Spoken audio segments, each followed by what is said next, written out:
Civil score update কৰিলে যে পইচা পাব বা সিভিল স্কোর ভাল থাকিলে যে পইচা পাব বা সিভিল স্কোর বেয়া যদি আছে আপোনাৰ পইচা নাপাব তেনেকুৱা ধৰণৰ কোনো মানে ইনফৰমেশ্যন বৰ্তমানলৈকে চৰকাৰৰ পৰা দিয়া হোৱা নাই। বাছ সকলোকক কেৱল যিটো সিভিল স্কোৰ আপডেট দিবলৈ আহিছিলে সেইটো আপডেট দিবলৈহে কৈছে আৰু সেইটো বেংকে চোৱাৰ কাৰণে আপডেটটো খুজিছে। গতিকে ভিডিঅ'টো আপোনালোকে সকলোকে চাই থাকক, মই সকলো কথা এই ভিডিঅ'টো আপোনালোকক বুজাই দি আছোঁ। অসম আত্মনিৰ্ভৰ আঁচনিৰ যিটো সিভিল স্কোৰক লৈ কিনে আপডেট আহিছিলে আৰু আপডেটটো আপোনালোকে কৰিলে নে নাই কৰা মোক কমেণ্ট কৰি কিনে জনাব। কোনে কোনে কৰিছে আৰু কোনে কোনে কৰা নাই কমেণ্ট কৰিব আপোনালোকে। যিখিনি বন্ধু বান্ধৱীয়ে কৰিছে ছাবমিট এইখিনিৰ কাৰণে খুবেই ভাল খবৰ এটা আহিব পাৰে 2 দিনৰ ভিতৰত। ভিডিঅ'টো আপোনালোকে স্কিপ নকৰি শেষলৈকে চাব, মই আপোনালোকক খবৰবিলাক দিবলৈ চেষ্টা কৰিম।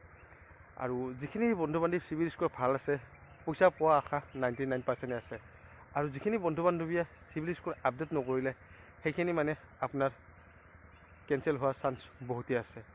আৰু এতিয়া কিমান চিভিল লৈ চাই কিনে মানে পইচা দিয়ে কোনো মানে ধৰি বান্ধি দিয়া নাই চৰকাৰে, আৰু হয়তো সেই আপডেটটো কিছুদিন পিছত আহিব পাৰে। আপোনালোকে ধৈৰ্য ধৰিব লাগিব, আৰু ধৈৰ্য নধৰিলে হয়তো আপোনালোকে কেনেকৈ গম পাব।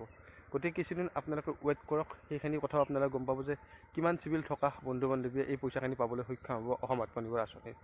আৰু আশা কৰোঁ পইচাটো এইবাৰ সকলোৱে পাওক, কাৰণ 1.0টো বহুত বন্ধু বান্ধৱী বঞ্চিত হৈছিলে এই আঁচনিৰ পৰা, আৰু পুৰণাখিনিক দিয়াৰ কাৰণে চৰকাৰে অলপ আগতীয়াকৈ ব্যৱস্থা কৰিব লাগে।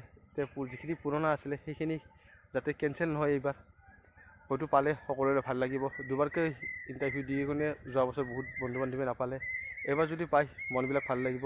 আৰু যদি এইবাৰো নাপায় তেনেকুৱা হয় হয়তো মনত বহুত দুখ আহিব, আৰু চৰকাৰখনৰ প্ৰতিও মানুহৰ খং এটা উঠিব যে 2বাৰকৈ এপ্লাই কৰিলোঁ, 2টাকৈ ইণ্টাৰভিউ দিলোঁ, তথাপিতো নাপালোঁ, কি হিচাপে চৰকাৰে চিলেকশ্যন কৰিলে, বহুত বিভিন্ন ধৰণৰ কুৱেশ্যন হৈ পৰিব। সেইকাৰণে আশা কৰোঁ এইবাৰ সকলোৱে পাওক, আৰু 1.0ৰো ছেপ্টেম্বৰ মাহতে পইচাখিনি দিব। যিখিনি বন্ধু বান্ধৱীয়ে 1 লাখ টকা পাইছিলে আৰু 1 লাখ টকা বাকী আছিলে, আৰু 2.0ৰো চিলেকশ্যন হোৱাৰ পাছতে ছেপ্টেম্বৰ মাহত পইচাখিনি পাব আপোনালোকে। আৰু এইবাৰ ছেকেণ্ড ইণ্টাৰভিউ নহয়, আপোনালোকে গমে পাইছে ইতিমধ্যে, মই আগতে কৈছিলোঁ যে এইবাৰ ছেকেণ্ড ইণ্টাৰভিউ হোৱা চান্স নাই।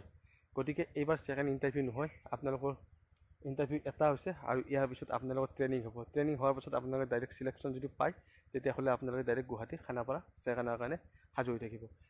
আৰু যিখিনি বন্ধু বান্ধৱীয়ে চিভিল স্কোৰ আপডেট কৰিছে আপোনালোকে 2দিনমান ৱেইট কৰক, সকলোৰে ভাল খবৰ এটা পাব।